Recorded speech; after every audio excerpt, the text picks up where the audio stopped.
Good evening, everybody. President Trump today addressing what may well turn out to be the biggest scandal in American political history.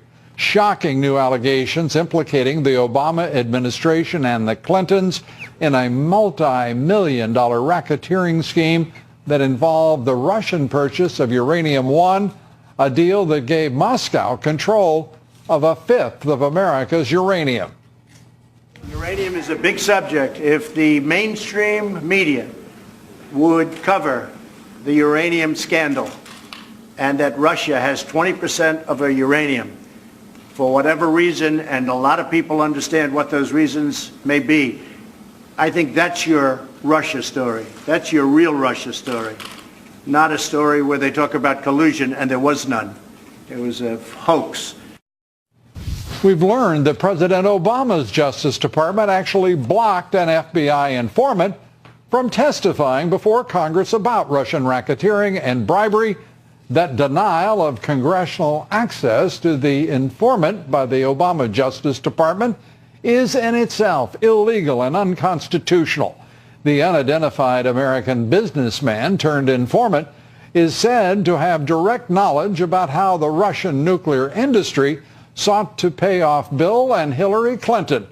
He allegedly documents bribes, extortion, and money laundering by Russian entities that secured U.S. government approval of the purchase of Uranium-1 by the Russian nuclear energy firm Rosatom back in 2010. And today, Senate Judiciary Committee Chairman Chuck Grassley demanded the Trump Justice Department remove the non-disclosure agreement that has blocked the informant from speaking to Congress and reveal what he knows about the sordid scheme that appears to have corrupted key members of the Obama administration. Grassley also demanding answers concerning CFIUS, the highly secretive Committee on Foreign Investment in the United States that cleared the Uranium-1 deal. CFIUS representatives included Hillary Clinton's State Department Attorney General Eric Holder, Treasury Secretary Timothy Geithner, among others. Grassley wrote this, quote, "The fact that Rosatom subsidiaries in the United States were under criminal investigation as a result of a U.S. intelligence operation apparently around the time CFIUS approved the deal, the Uranium-1 Rosatom transaction, raises questions about whether that information factored into CFIUS's decision to approve the transaction. I can assure you we think not. The Uranium-1 deal, all part of Vladimir Putin's focus to expand Russia's share of the nuclear energy industry, not only in this country, but around the world.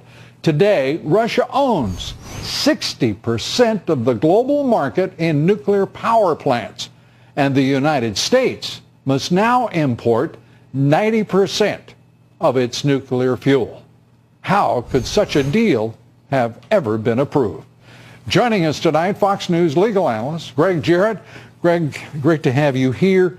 This is extraordinary, the developments that we're witnessing here that are being reported on, and there is no order from Attorney General Jeff Sessions to lift the non-disclosure and to get over that, have that informant get over to the Senate Judiciary Committee. It should be an absolute no-brainer for Sessions. He should have yesterday said, of course, I will tear up the non-disclosure agreement that's gagging this confidential informant.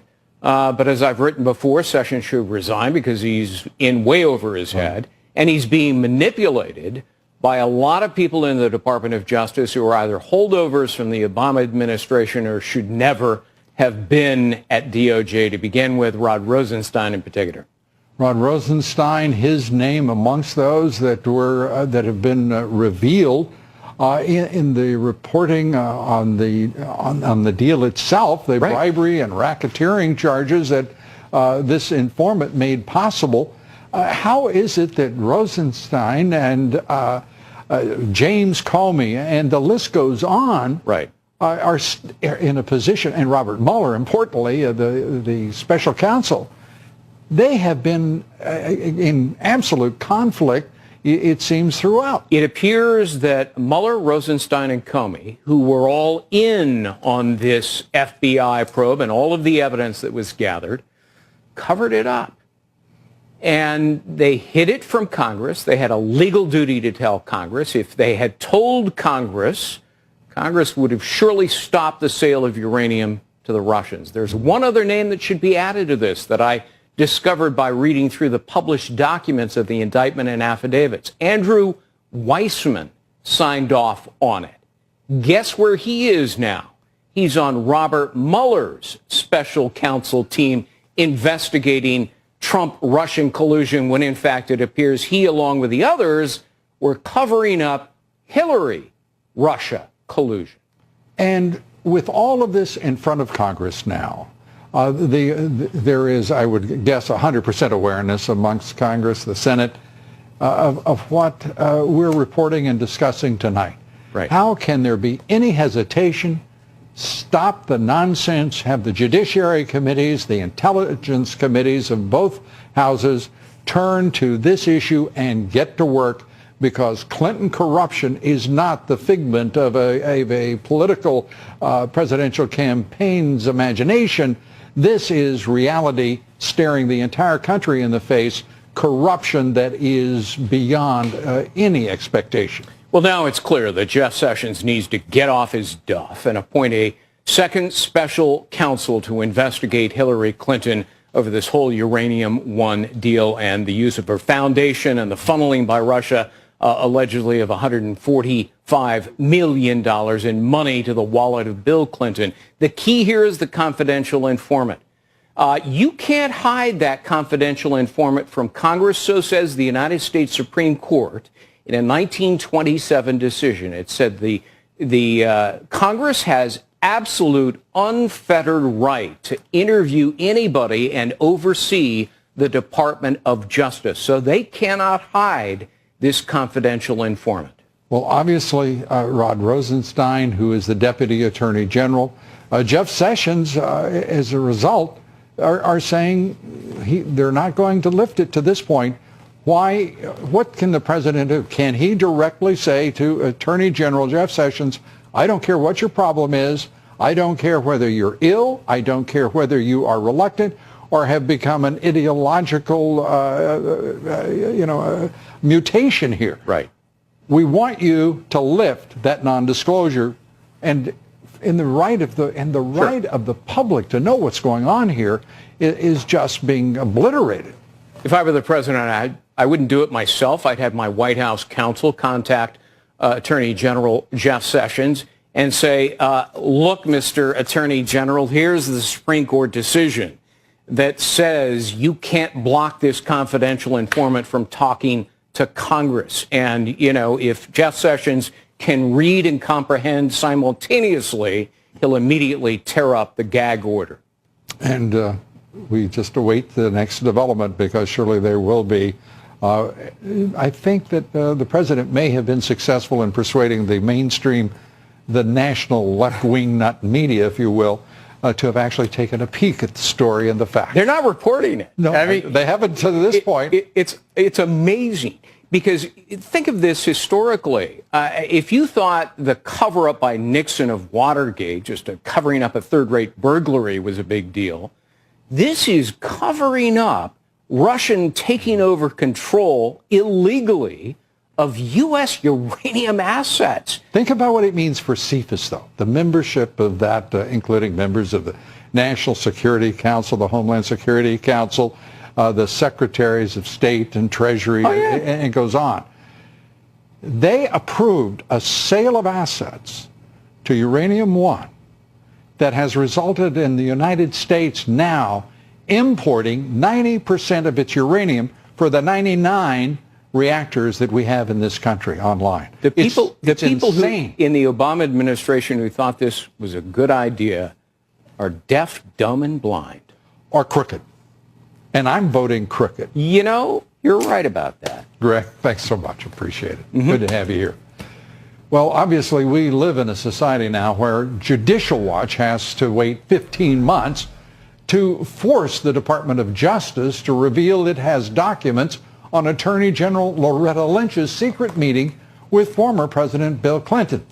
And it'll be a full year and a half before Judicial Watch is likely to actually physically have those documents in its possession, which may very well be fully redacted documents when they do get them.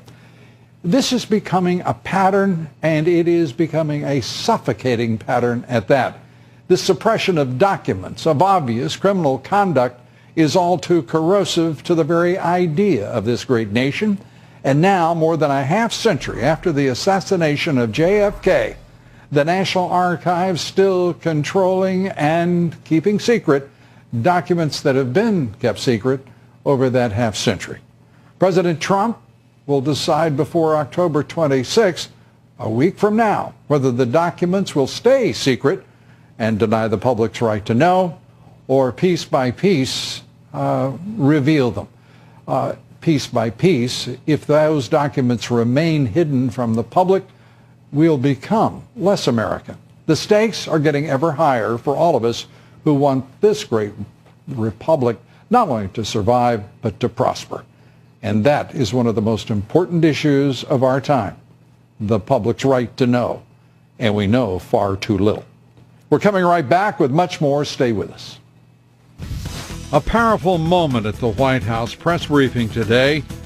The president's chief of staff stood up for the president and his sincere attempt to console the widow of a fallen soldier. There's no perfect way to make that phone call. It's not the phone call that parents, family members are looking forward to. We take up Congresswoman Federico Wilson's disgraceful intrusion into a moment between the President of the United States and the widow of a fallen warrior. And former Attorney General Eric Holder telling Gold Star families they shouldn't be offended by the NFL anthem protest. Why would the only cabinet member in history to be held in contempt of Congress think that he has the right to lecture Gold Star families? As General Kelly put it, is there nothing sacred? We take up the left and its intrusions here next. Stay with us. A powerful statement today by President Trump's Chief of Staff, General John Kelly. Kelly, a Gold Star father, attended the White House press briefing, and he took it over this afternoon, and he put an end to the uproar over presidential phone calls to the families of fallen soldiers. When he died, he was surrounded by the best men on this earth, his friends. That's what the president tried to say to four families the other day. I was stunned when I came to work yesterday morning and brokenhearted at what I saw a member of Congress doing. A member of Congress who listened in on a phone call from the President of the United States to a young wife, and in his way tried to express that opinion. He's a brave man, a fallen hero. He knew what he was getting himself into because he enlisted. There's no reason to enlist. He enlisted. And he was where he wanted to be, exactly where he wanted to be, with exactly the people he wanted to be with when his life was taken. That was the message. That was the message that was transmitted. It stuns me that a member of Congress would have listened in on that conversation. Absolutely stuns me. And I thought at least that was sacred. Life, the dignity of life, was sacred. That's gone. Religion, that seems to be gone as well. Gold Star families, I think that left in the convention over the summer. But I just thought the selfless devotion that brings a man or woman to die on the battlefield, I just thought that that might be sacred. I still hope, as you write your stories, and I appeal to America, that let's not let this maybe last thing that's held sacred in our society. A young man, young woman going out and giving his or her life for our country. Let's try to somehow keep that sacred. But it eroded a great deal yesterday by the selfish behavior of a member of Congress. And how did the White House press corps today respond to General Kelly? his appeal, his eloquent appeal for respect, for recognition of the dignity of the moment that a family learns that they have lost a loved one and that one of our warriors has fallen. How did they treat him? With the respect he deserved and asked for? Hardly. I do appreciate your time.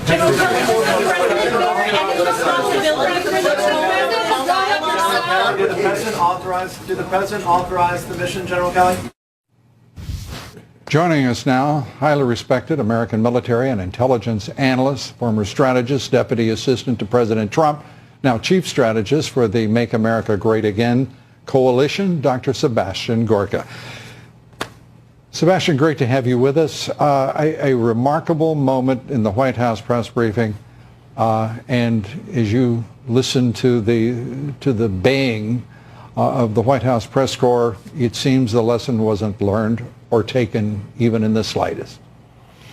No, it wasn't, Lou, and it wasn't taken by this clown of a congresswoman who's a travesty of politics, who doubled down afterwards with some nonsensical statement that was trying to undermine this four-star general, gold star father.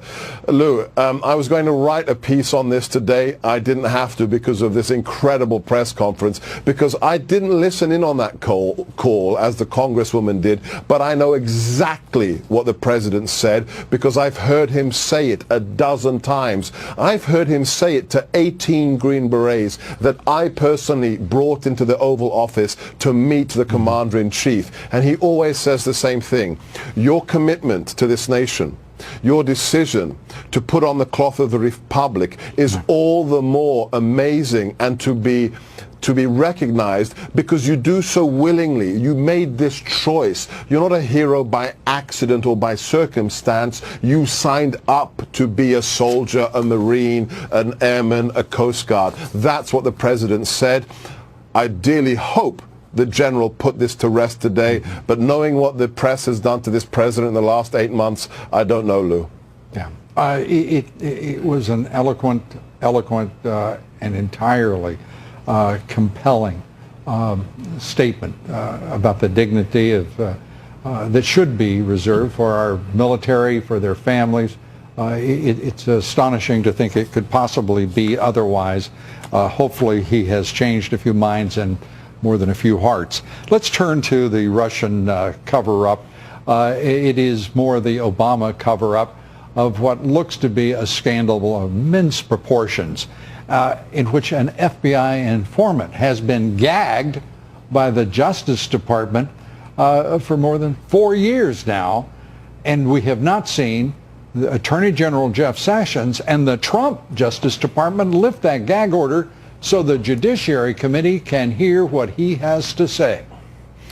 This is an amazing story. We can forget the Russian concussion. This is now Clinton collusion. Sarah Carter has done an amazing job. We now have the evidence. We have this informant who has documented not just the amounts that were going from Russian interests to Bill Clinton personally, $500,000, but also to the Clinton Foundation, and then the bribes, the kickbacks that were paid to companies here in the U.S. involved in the uranium deal. This, Lou, this will make Watergate look like a small spat. Then why in the world has Jeff Sessions, the Attorney General appointed by this president, why has President Trump himself or having one of his counselors tell this Attorney General to lift that gag order and get this Congress, the Republican leadership of both the Senate and the House, the Republican leadership of the Senate Judiciary, the Senate Intelligence, and House Intelligence focused on getting this scandal absolutely investigated? I'm not here to make excuses for A.G. Sessions or the president, but I will say one thing. After we took over the White House, after the Trump campaign moved in, I can tell you there's one agency that stank to high heaven more than all the others, and it's the Department of Justice. It was filled with ideologues at the highest level, especially the Civil Rights Division. It is the one that is the most swamp-like in all of the agencies of the U.S. government. So A.G. Sessions has a very, very difficult hand to play. and the president a difficult hand for the first time. A sitting president has two presidents attacking him simultaneously, two ex-presidents, the former President Obama at a political rally attacking the president and his administration, and President George W. Bush, my God, coming out in New York and didn't name President Trump certainly, but he made it very clear who he was talking about, a president who presided over the biggest economic collapse in this country's history since the Great Depression, is talking about we need policies of economic growth. President Bush didn't even realize that there have been 2 consecutive quarters of 3% plus growth, and I don't remember ever hearing President Bush criticize, even indirectly, President Obama. Do you? I don't. You're the business maven. You're the economics expert. My issue is with his critique of the president as being an isolationist, of being a nativist. Maybe if President Bush had been a little less of an interventionist, we would have had a less disastrous foreign policy than we did under his neoconservative establishment. So I think he's probably in a race with Senator McCain to see who can be the most irrelevant and the most wrong about President Trump. Well, it looks as though the contest between the two will continue for some time, unfortunately. Yes. Dr. Sebastian Gorka, as always, great to have you with us. Thank you, Lou. Thank you. Be sure to vote on our poll tonight. The question is this: do you believe the national media should join all Americans in treating our troops and their families with greater courtesy and respect? We'd like to hear from you. Cast your vote on Twitter @LouDobbs. Follow me on Twitter @LouDobbs. Like me on Facebook. Follow me on Instagram @LouDobbs Tonight. Up next here, we've come a long way from Black Monday. We'll take a look at how, well, Stuart Varney and I covered that historic day 3 full decades ago. I know you thought I was much too young to have been working at that time, but we'll have video evidence. Stay with us. We'll be right back.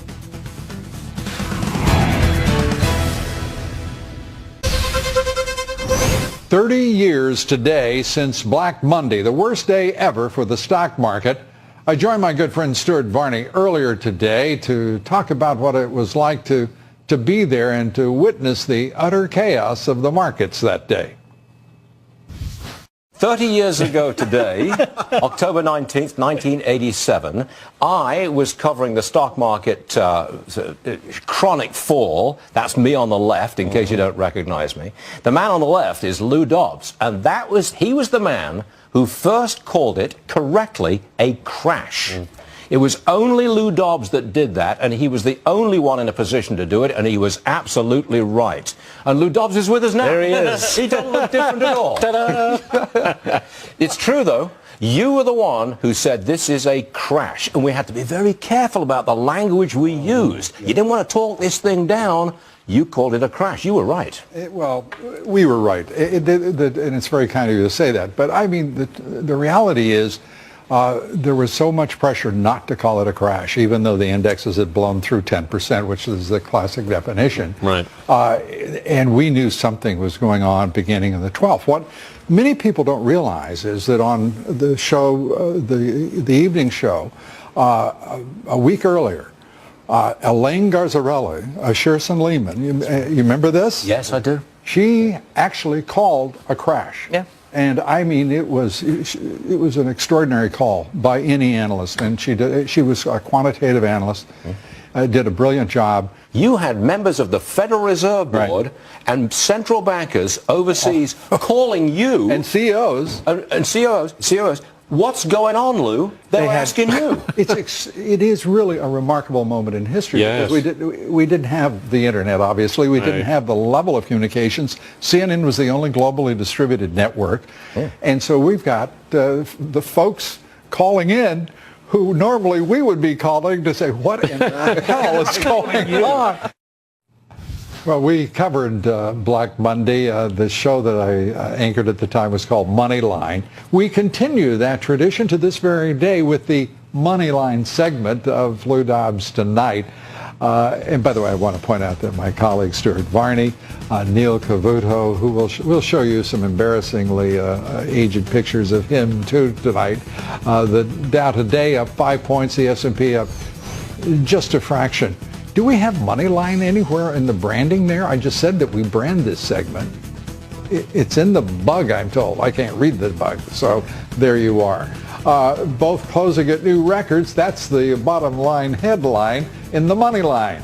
The NASDAQ down 19 points, however. Volume on the big board stubbornly stuck at 2.9 billion shares. And since the election of President Donald J. Trump, the Dow Jones Industrials up more than 26%, the S&P up 20%, the NASDAQ up 27%. And since Black Monday, that 30 years ago today, all three of those major indexes have gained more than 1,000%.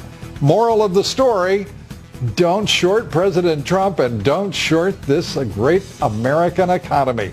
And a reminder to listen to my reports 3 times a day, coast to coast, on the Salem Radio Network. Up next, President Trump blasting the left-wing fake news media for ignoring what is, in my opinion, possibly the greatest scandal in American political history. The big story is uranium and how Russia got 20% of our uranium. And frankly, it's a disgrace. It's a disgrace. And it's a disgrace that the fake news won't cover it. We take up the Clinton's Russia collusion and the vast Clinton-Obama cover-up. Lieutenant Colonel Tony Shaffer joins us here next. Stay with us. We're coming right back.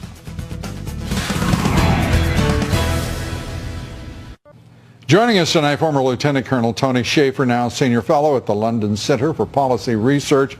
Hello. Tony, great to see you, and thanks for being here. Thank you. Let's start with these revelations that keep coming as a result of what is some terrific reporting on the part of Sarah Carter, John Solomon, and Peter Schweizer, importantly, who laid the foundation of this reporting. Mm-hmm. The idea that the Trump administration will not lift the gag order, but it's the Trump Justice Department now. Why can't they simply lift this gag order and let this informant speak to the Judiciary Committee, the Intelligence Committees, and start moving on the investigation where I would think they would want it directed in their own interest? Well, there's nothing legally holding this guy back except this so-called agreement. I was talking to Victoria Tonsing, his attorney, the other day, and look, Victoria has made the point, I think repeatedly, this guy has the goods. He has critical information necessary for both Congress to do its appropriate oversight role. And frankly, Lou, what I think Department of Justice is afraid of, and the FBI is, they're going to be shown to have taken a side and acted politically behind the scenes when factually the evidence was clear that certain members of the Barack Obama administration not only abetted the Russians taking control of a critical national resource. No, I understand why the Obama administration wouldn't want this informant speaking. I understand why they've even gone to the extent of apparently constructing a non-disclosure that has criminal penalties, which is, to the knowledge, as I understand it, of nearly every attorney, never been done before. Usually it's civil penalties. But I don't understand why Jeff Sessions, the Attorney General of the Trump Justice Department, isn't lifting that non-disclosure right now and freeing this informant to tell the Judiciary Committee, the Intelligence Committees, and indeed the American people everything he knows about what appears to be one of the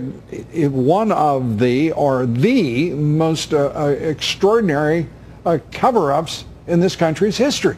It is a cover-up, and in this case, Mr. Sessions can actually remove the restriction with literally a stroke of the pen, basically vacating that so-called non-disclosure agreement. So, Lou, what I believe is happening, I don't know this for a fact, is that you probably have career members at Justice and at the FBI who were fully involved in this. We're talking about Comey, we're talking about McCabe, we're talking about Rosenstein, probably all full... Andrew Weissman, I mean... all these guys are part of the cover-up. So I think Sessions is probably being But you're talking warned. about now a special counsel whose members have been involved in it. who are decidedly acting Yes. against the interest of this government. And the guy investigating Russian collusion, a guy named Mueller, is probably the one who was colluding. And this is what's so insane about this and frustrating for all of us. So the only thing I can say is that President Trump has to find a way to invoke his authority and to override Jeff Sessions, period. That's what's got to be done. And the Justice Department, my goodness, this thing stinks to high heaven. Lieutenant Colonel Tony Shaffer, as always, Hey, good to have you here. Thanks.